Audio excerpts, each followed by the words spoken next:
warahmatullahi wabarakatuh. Pemirsa dimanapun ini berada, Anda bersama kami di channel Pilo Indonesia.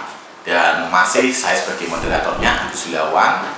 Dan kita ketahui Pilo Indonesia adalah sebuah channel yang dimiliki oleh para milenial yang ingin mengangkat tentang hal-hal yang positif bagi pengembangan kemajuan Indonesia.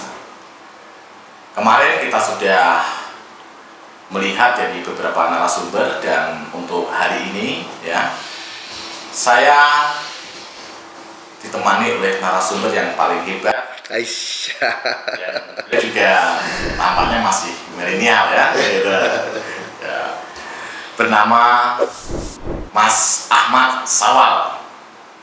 Dan Mas Ahmad Sawal ini adalah direktur utama dari Bengkel Bumi, yaitu sebuah lembaga NGO yang sangat concern di dalam pengembangan dan kemakmuran dari bumi itu sendiri, khususnya daripada sektor pertanian. Assalamualaikum Mas Sawal. Waalaikumsalam warahmatullahi wabarakatuh. Sehat Mas? Alhamdulillah, sangat senang sekali nih saya bisa berjumpa dengan Anda ya. Karena saya lihat di Facebook, saya lihat di YouTube ya kan, kegiatan dari Bengkel Bumi ini keliling-keliling terus gitu kan. Bahkan meskipun situasi dalam kondisi corona ini, Bengkel Bumi tetap jalan gitu. Dan saya nggak tahu sampai sekarang ini sudah berapa ya lumbung-lumbung bumi ya kan yang diciptakan bersama masyarakat. Mungkin ini nanti dijawab nanti. Tapi yang perlu diketahui, kita ingin mengetahui kenapa sih nama dari lembaga ini itu Bengkel Bumi gitu. Apakah memang bumi itu sudah mengalami rusak? Atau bumi itu sudah mengalami akut? Ya kan? Ya, kan kita ketahui namanya bengkel, kan kita ketahui selama ini kan bengkel mobil, bengkel motor, bengkel sepeda, gitu kan, atau bengkel tas, ya kan. Ini bengkel bumi, gitu. Ya kan, artinya kan orang mendengarnya kan sangat takjub. Ada apa dengan bengkel bumi? Silakan Mas Sawal. Ya, makasih Mas Agus. Jadi Bengkel Bumi itu berawal dari sebuah komunitas awalnya.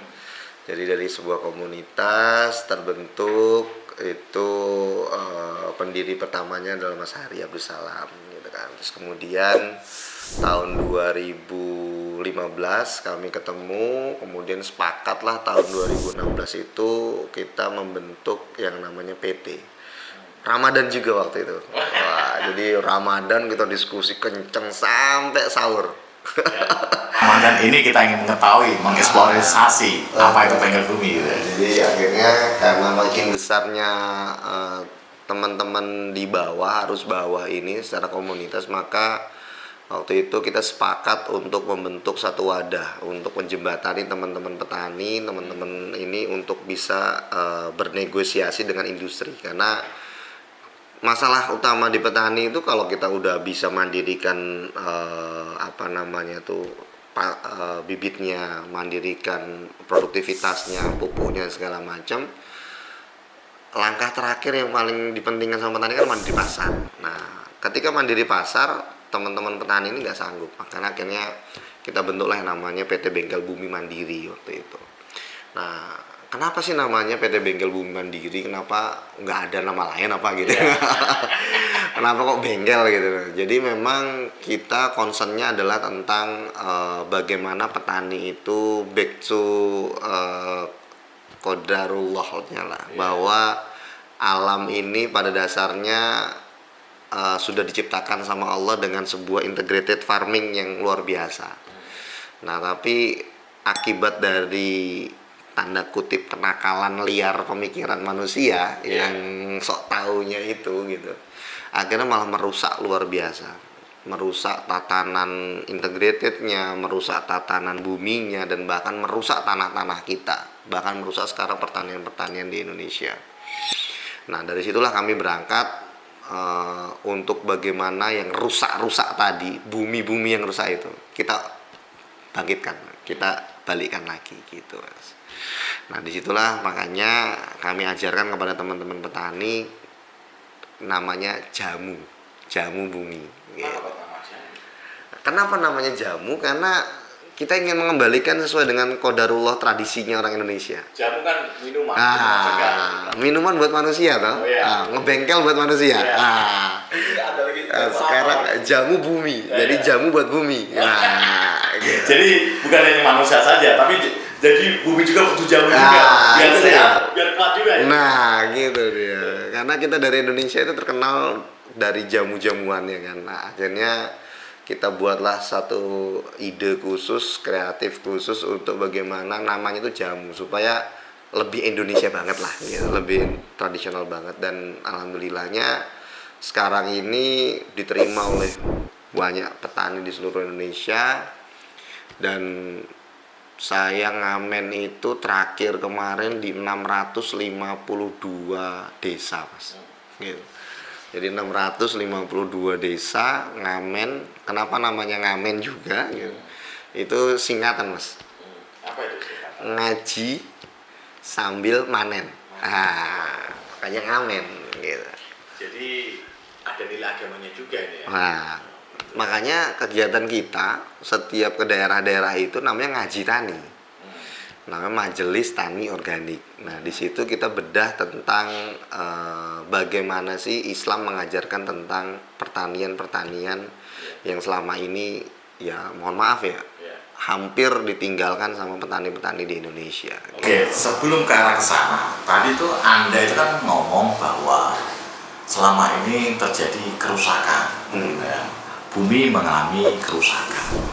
Bukankah selama ini terkait dengan pengembangan pertanian di Indonesia itu sudah bagus dalam arti ya pupuk kimia dan berasal dari pabrik ya yang sudah di BUMN lagi gitu kan. Kemudian penyemprotan nggak ada hama pakai pestisida ya kan. Nah kimia kan tentunya hasilnya juga sangat intensifikasi. Kok Anda tadi ngomong bicara tentang terjadi kerusakan? Ya, saya mau tanya. Dan saya juga sangat apa tuh penuh dengan keingintahuan kepo lah ya. Rusak yang bagaimana gitu loh. Toh juga banyak sekali hasil padi, hasil sayuran yang tadi itu disemprot dengan disemprot itu juga dikonsumsi oleh orang. Dan itu juga enak-enak aja bagi orang kita. Gimana itu nalarnya itu? Ya. Jadi gini, kalau yang namanya modernisasi, kalau yang namanya perkembangan, kemajuan, pasti akan berdampak positif kan kepada petani. Tapi faktanya justru apa sekarang? Tingkat kemiskinan, penyumbang kemiskinan terbesar di Indonesia disumbang oleh petani. Itu fakta. Dan data statistik kita tiap tahun itu untuk sektor pertanian itu terus luar biasa impornya, tinggi sekali. Itu membuktikan apa? Membuktikan bahwa itu bukan modernisasi. Membuktikan kalau Indonesia itu malah justru terbelakang dengan itu. Kalau modernisasi harusnya petani kita itu sejahtera. Kita nggak perlu impor tentang sektor pangan. Beras aja impor hampir 2 juta ton. Bawang putih 95% impor. Ini kan sesuatu hal yang luar biasa. Dan itulah kemunduran sebenarnya. Belum lama saya ke Malang. Di Malang itu, lihat sekarang apel Malang ada di pasaran, hampir hilang. Karena petani-petani apel Malang sudah nggak mau lagi. Biayanya tinggi, kosnya menjadi tinggi. Dan itu akibat apa? Akibat tadi. Karena pupuk kimia sintetis yang berlebihan, pestisida sintetis yang berlebihan, yang akhirnya merusak tatanan itu. Islam kan mengajarkan bukan untuk membunuh, Mas. Islam itu mengajarkan untuk berbagi. Bahkan dalam satu hadis Rasulullah sampai mengatakan bahwa apapun yang ditanam oleh petani, apapun itu dimakan hewan, dimakan serangga, bahkan dicuri sekalipun, nilainya sedekah.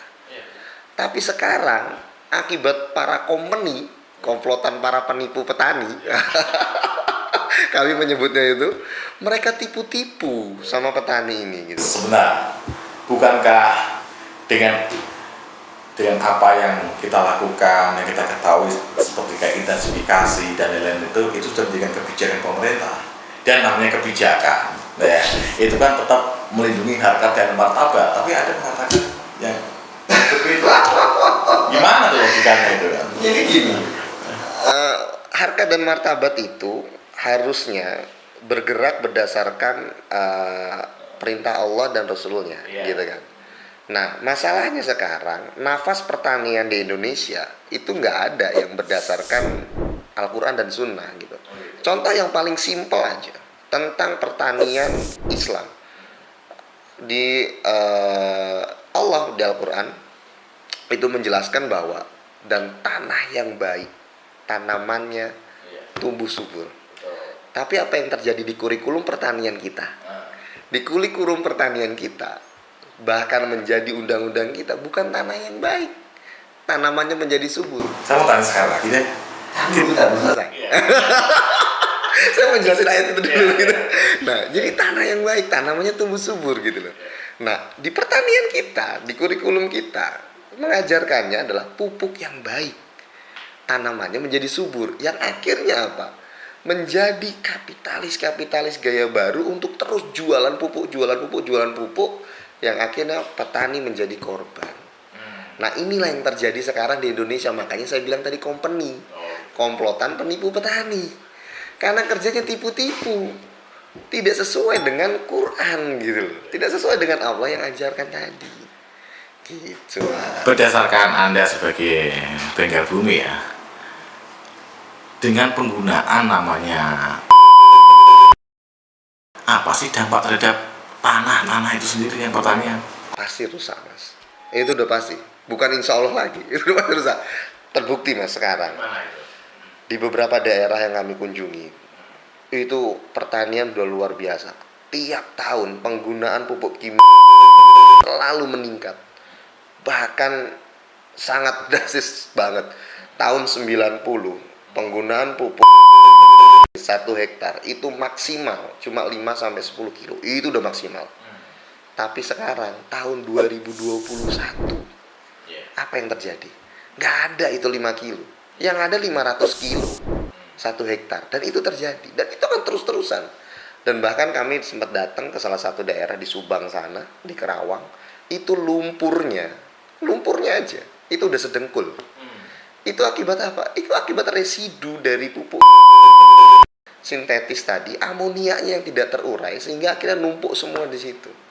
Karena ini yang tadi saya bilang tipu-tipunya di dalam pupuk kawan-kawannya tadi, pupuk kimia sintetis.